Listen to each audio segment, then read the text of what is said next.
Pues mi nombre es Ana Cristina Herreros y mi nombre de contar, porque también soy narradora, es Ana Griot. Nací en León hace no mucho tiempo y desde hace 30 años vivo en Madrid.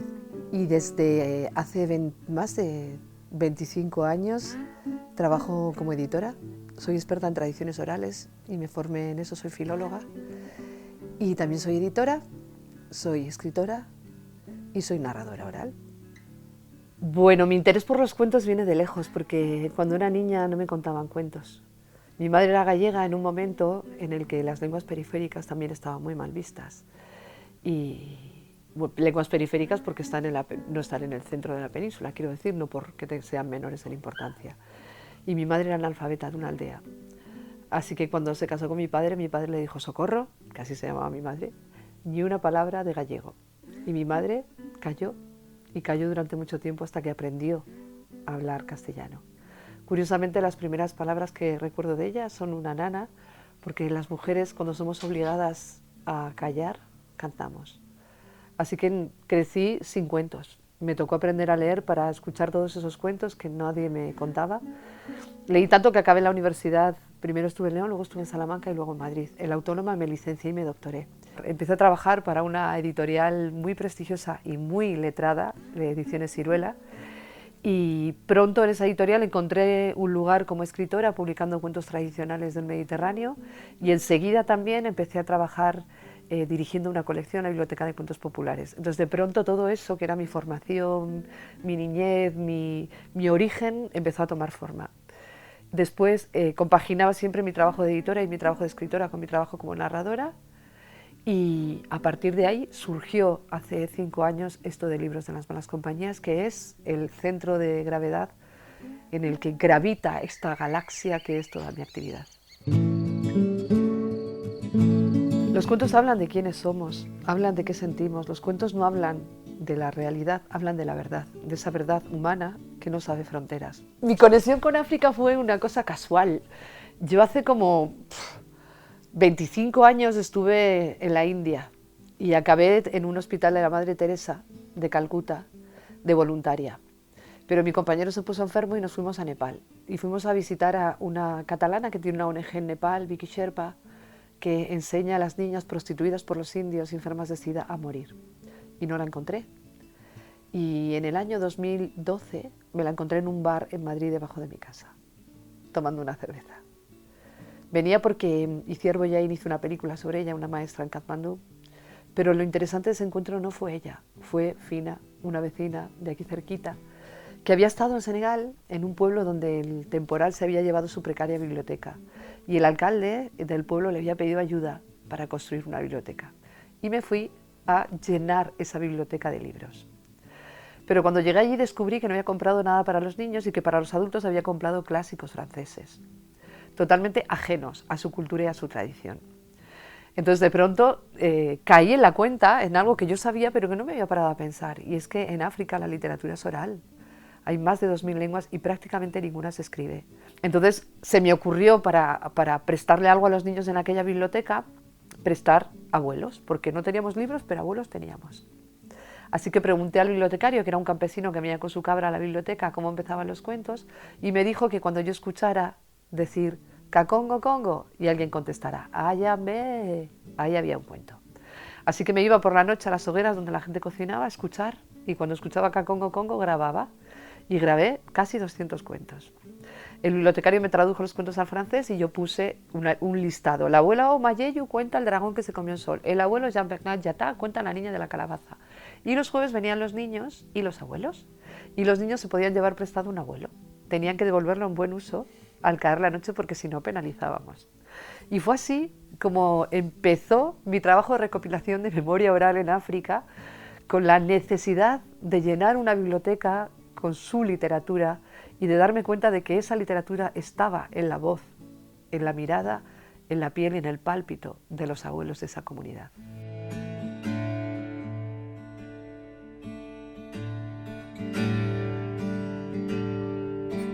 Todos nuestros proyectos editoriales no acaban con la publicación del libro. empiezan casi con la publicación del libro. Nos vamos a África, escuchamos, bueno, nos vinculamos con una población en concreto. Este libro, el primero, El dragón que se comió el sol, lo hicimos en la Casamance, donde hay minas antipersona. Y con la venta del libro preguntamos qué querían que hiciéramos, nos pidieron que apoyáramos la red que enseña español, porque hay más de 400 profes de secundaria en Senegal que enseñan español, con muy pocos medios. Leen todos casi únicamente el Lazarillo de Tormes y hablan español del siglo XVI. Son maravillosos. Pero nos dimos cuenta de que las mujeres no venían a la biblioteca y fuimos a ver por qué no venían, y no vienen porque no saben leer. Estamos haciendo un curso de alfabetización con las mujeres, hicieron una asamblea para decidir en qué idioma y decidieron en francés. Así que pagamos un profe con la venta del libro que les enseña francés y les enseña a escribir y a leer en francés.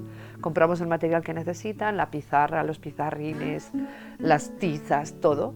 Y los libros, que si necesitan libros, también lo que necesitan. Que yo creo que somos la única editorial en España, por no decir en el mundo, que revierte un porcentaje del precio del PVP en un proyecto social con la comunidad que de alguna manera entrega los cuentos para publicarlos. Entonces tenemos una editorial muy social. Además, no imprimimos en China ni en ningún otro país que no tenga legislación laboral, porque no participamos en ninguna estructura donde haya abuso de personas o abuso del medio ambiente. Imprimimos en Móstoles, en una imprenta que paga un salario digno a sus trabajadores y paga su seguridad social. No imprimimos en papel que deforeste ninguna selva, porque están deforestando África, gracias a que todo el mundo está imprimiendo en China. Imprimimos en papel FSC, que compramos a una empresa sueca, y que no deforesta ninguna selva, sino que tala selectivamente el bosque boreal. Procede de bosques que se gestionan de manera sostenible y que no deforestan. Con lo cual nos sale más caro producir también los libros y el beneficio es infinitamente inferior. Pero no queremos hacerlo de otra manera, porque no queremos participar en ninguna estructura que abuse ni de las personas ni del medio ambiente. Creemos que solamente si tomamos conciencia de que se puede producir y que se puede editar y que se puede hacer muchísimas otras cosas, como hacer banca o ser fontanero o cualquier otra cosa, de una manera sostenible y de una manera digna y de una manera respetuosa, es la única manera en que vamos a conseguir que este planeta se salve de este estropicio que estamos causando con este consumo desaforado. El segundo libro de la serie negra es Los cuentos del erizo y otros cuentos de las mujeres del Sáhara. Nos fuimos a los campamentos de refugiados de Tinduf, donde la población saharaui lleva más de 40 años olvidada, abandonada por España. Un día fueron provincia española y España abandonó al Sáhara a su suerte y fueron invadidos, como bien sabéis, por Marruecos. La invasión es ilegal, la ONU la ha declarado ilegal, pero Francia y Estados Unidos son aliados de Marruecos y tienen derecho a veto. Y por lo tanto, la resolución de la ONU y el derecho a un referéndum no se cumplen. Así que esta gente que huyó de la masacre vive en los campamentos de refugiados de Tinduf, en Argelia, y allí fuimos, de la mano del Frente Polisario, a escuchar a las mujeres. Escuchamos a las mujeres mayores en sus jaimas, fuimos a escucharlas, recogimos los cuentos, tenemos un montón de audios en Hassanía, su lengua, siempre recogemos los cuentos en sus lenguas. No en francés, no en español, no en portugués. Y ilustramos con ellas, ellas pintaron con henna y los niños hicieron collage en unas bibliotecas maravillosas que en un sitio tan cerrado, donde es imposible salir, como un campamento de refugiados, la única manera de escapar a ese encierro es ir a una biblioteca y abrir un libro. El erizo es un animal simbólico que representa el tesón del pueblo saharaui, que contra viento y marea sobrevive en el desierto, a pesar de que esos depredadores gigantescos que se llaman Estados Unidos, que se llaman Francia, que se llaman Marruecos, amenazan con acabar con este pequeño erizo, pero allí siguen. Cuando tú quieres que alguien te cuente un cuento, que es una cosa tan privada, que es una cosa que se produce en un ambiente de lo íntimo, sobre todo en el caso de las mujeres, porque los hombres toman la voz en la plaza pública, las mujeres de todo el mundo pertenecen al ámbito de lo privado, de lo íntimo, a la noche, a ese lugar cerrado. Cuando tú llegas a una jaima por la tarde y pides un cuento, es una cosa muy extraña. Entonces tienes que conseguir que haya ese ambiente de intimidad que ellas necesitan. Y en el caso de las saharauis era muy divertido, porque tú llegabas y decías, obviamente te habían concertado la entrevista, la mujer sabía que tú ibas a escuchar cuentos. Grabo con el móvil porque tengo una grabadora aparatosísima que graba muy bien, pero que es un elemento que provoca mucho temor y el móvil es algo que ellas y ellos están acostumbrados a ver. Entonces saco el móvil y me dicen, no, primero vamos a jugar. Entonces sacan una especie de madera con clavos y unos palitos como un micado que tiran y empezamos a jugar. Yo siempre pierdo, claro, porque no sé jugar, entonces se ríen mucho de mí y eso me coloca ya a su nivel. No soy la que viene de Europa a escuchar cuentos, sino que soy la que pierde en la jaima. Y cuando llevamos 1 hora jugando y yo perdiendo, digo, ¿ya? Y me dicen, no, ahora vamos a tomar el té. Y el té es toda una ceremonia. Encienden el fuego, ponen el infiernillo, colocan la tetera, le echan el agua, le echan las hojas del té. Y cuando aquello hierve, sirven 3 tés. Amargo como la vida, fuerte como el amor y suave como la muerte. Y cuando ya te has tomado los 3 tés, ya.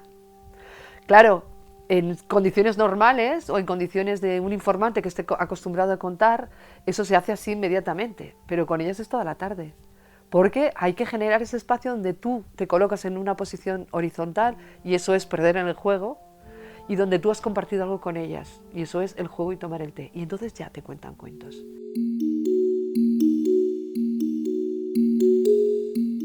Cuando ya pensábamos que no podíamos encontrar más desheredados en África, encontramos gente mucho más desafortunada y mucho más desdichada. Y estos son los albinos. Los albinos y las albinas son considerados espíritus. Esto es tradicional por el color de su piel. Pero siempre se consideró en África que daban mala suerte. En general, estoy hablando. Pero en torno al año 2000, los traficantes de órganos vieron la forma de conseguir órganos de una forma mucho más fácil, sin mancharse tanto las manos. Y convencieron a los hechiceros de que los albinos daban buena suerte.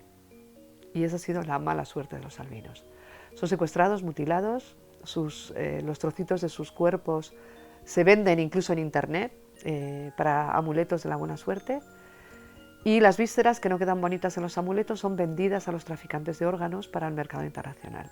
No queda nada de los albinos. Así que nos fuimos a Mozambique, a Maputo, con unas monjas maravillosas, mercedarias, que es una orden religiosa de Málaga, pero ellas son de Angola.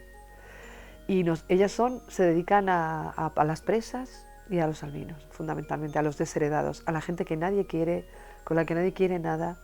Fuimos allí a un barrio que se llama T3, donde ellas tienen como la casa donde llegan los albinos, reciben cremas solares que llevamos desde España y también a veces va a Visión Sin Fronteras y les regula la vista y les llevamos o les llevan gafas.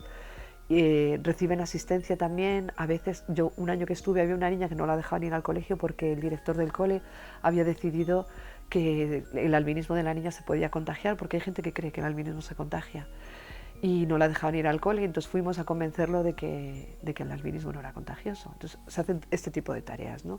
Y también intentar inculcar en los albinos el cuidado, los cuidados necesarios, porque ellos no vinculan el sol con los cánceres de piel. Entonces, además de los secuestros y las mutilaciones, tienen un enemigo tremendo que es el sol, pero cuando les salen las heridas en la piel creen que es por comer pescado y no se curan. Entonces desarrollan unos cánceres de piel tremendos. Pero además las albinas son violadas porque hay gente que cree que si violas a una albina te curas del SIDA. Y la tasa, el índice de SIDA en Mozambique es espeluznante. Entonces sufren violaciones además de mutilaciones. Así que nos fuimos a escucharlas y un poco el objetivo del libro era mostrar que son humanos. Empezamos el proyecto antes de acabar el libro porque la última persona que me contó un cuento, Susana Chambule, que le faltaban 2 orejas por el cáncer de piel y había sido violada repetidamente y tenía cáncer, pues le pregunté, ¿tú qué necesitas, Susana? Y me dijo, sentir que le importó a alguien. Me fui a los centros de mayores de Chamberí y les contamos que había mujeres en Mozambique que necesitaban sentir que a alguien les importaba y dijeron, nosotras. Así que me donaron 70 máquinas de coser, sigmas, refreys, alfas, de estas máquinas antiguas que formaban parte de todos los hogares, porque antes de que existiera cualquier macrotienda de textiles, en las casas había una máquina que cosía. Y allí tenemos un proyecto precioso que se llama Una máquina para coser la esperanza. Estamos con una institución de allí, Escuela Portuguesa, una institución portuguesa, traduciendo el libro al portugués para que se distribuya gratuitamente en las escuelas de Mozambique, y no solamente en las portuguesas, también en las escuelas nacionales, y mostrarle a los niños no albinos que los albinos son personas que tienen literatura. Y por otro lado, estamos estimulando un taller de trabajo femenino Y los albinos están cosiendo, cosen faldas, cosen mandiles, cosen manteles, cosen estuches, cosen carteritas, cosen de todo. Lo traemos a España en las maletas de los voluntarios y en el mercado de motores, el segundo fin de semana, de cada mes, vendemos la producción de los albinos y las albinas y les mandamos el dinero. Nuestro próximo libro de serie negra es Camerún, es el libro de los pigmeos Baka de Camerún. Nos hemos ido en noviembre a la selva con ellos y ha sido espectacular. Los pigmeos Baka hace décadas eran considerados animales por los bulus, que es una etnia bantú que vive en la zona también, y se los comían. Ya no sucede eso, pero casi los consideran su ganado. Entonces se los llevan a trabajar y los explotan porque no les pagan con dinero, les pagan con quitocos, que son unos cuadraditos de plástico que contienen alcohol de alta graduación. Así que los están alcoholizando para acabar con ellos. Los pigmeos Baka no vivían en la selva, formaban parte de la selva. Se vestían con una especie como de faldas que hacían con fibras vegetales que tomaban de la selva. No conocían la propiedad privada, ni la moneda, ni las clases sociales, porque no son agricultores, cazaban y recolectaban. Y tenían una sociedad súper igualitaria, porque las que construían la vivienda, los mongulus, que son como una especie de iglús, pero con lianas y hojas, eran las mujeres. Las mujeres son las depositarias también de la memoria oral del pueblo. Y bueno, esto digo porque ahora mismo han sido sacados de la selva para poder acabar con la selva ecuatorial, porque como todo el mundo imprime en China, pues entre China y Francia, China por el tema del papel, Europa por las maderas preciosas y Francia porque ha obtenido la concesión de la explotación del aceite de palma y Socapalm ha deforestado el 20% de la selva ecuatorial y provocado la casi extinción de los pigmeos Bayeli y la casi extinción de los pigmeos Baka. Así que están acabando con la identidad de los vacas, acabando con su salud y acabando con su vida. He visto un niño, Mechoco Armele, que tenía 3 años, pesaba 4 kilos, no se le había cerrado la fontanela y se ha muerto de hambre. He visto una mujer vaca, son violadas por los bulus, que son muchísimos más altos que ellos y conciben niños tan grandes que no pueden parirlos. Así que le habían hecho una cesárea y la dejamos en un hospital porque la ONG con la que viajamos cerca y lejos pagó su hospitalización. Un hospital donde si no llevas cama duermes en el suelo y donde si no llevas comida no comes. Y donde no llevas dinero para pagar las medicinas no tienes medicinas. Le habían hecho una cesárea y la dejé en el hospital con una cesárea de lado a lado del vientre, tapada con un trozo de trapo lleno de sangre y de barro. Cuando 3 días más tarde dormí en Yaoundé en un camastro pero con sábanas, estuve 2 horas que no podía dejar de llorar porque de pronto descubres que es que una sábana es un privilegio y que la mayor parte del mundo no tiene sábanas porque no tiene camas. Es tremendo, que nos parece que nuestra forma de vivir es como lo normal y no es así para nada. Bueno, pues fuimos a escuchar a los Baka. Los Bakas tienen unos cuentos tradicionales que se llaman licanos. Y son increíbles. Cuentan de noche porque la noche es el momento en el que desaparecen las diferencias, el momento de la madre, el momento en que desaparecen las reglas, el día es el momento de lo patriarcal, de lo sometido al trabajo y a las reglas, y la noche es el momento de la madre, de lo luminoso, de lo mágico, del cuidado. Y ese es el momento en el que se producen los cuentos. Cuando cae la noche se encienden las luciérnagas porque no tienen electricidad ni agua corriente, pero miles de luciérnagas. Y se ven caminando ascuas en la oscuridad de la noche, porque el fuego comunitario se hace con un pedacito, con un ascua de cada uno de los fuegos familiares. Se sientan en torno al fuego, alguien toma la palabra y dice, canta una canción que dice: en la selva somos todos importantes, aquí no sobra nadie. Bueno, después de esta canción le piden permiso a las mujeres para contar los licanos y comienzan a contar los licanos. La palabra que pone en marcha los licanos es sasae y la gente contesta sa. Licano con bu, con bu. Y empiezan a contar los cuentos. Pues los cuentos en África son idénticos a los que contamos por todas partes. Todos obedecen a la misma estructura, que es la estructura del cuento tradicional en todo el mundo. En África hay sobre todo cuentos etiológicos donde se cuentan por qué las cosas. Tiene muchas mitologías, muchos cuentos que hablan de sus dioses ancestrales. Cuentan también su historia y en ese sentido se parecen a nuestras leyendas. Hablan de gente de su poblado mítica que se ha convertido, porque su vida se ha fabulado en una leyenda. Y ya tiene muchísimos cuentos de animales. Hay muchos cuentos también del animal pequeño que vence al animal grande, al depredador. Los cuentos hablan que el valor está en cuidarnos unos a otros, pero de esto hablan los cuentos de todo el mundo. Hemos publicado un libro de cuentos noruegos que hablan de esto también, que lo importante es cuidarnos, que el valor está en el cuidado. De esto hablan todos los cuentos de todo el mundo porque la mayor parte de los narradores en el mundo son narradoras.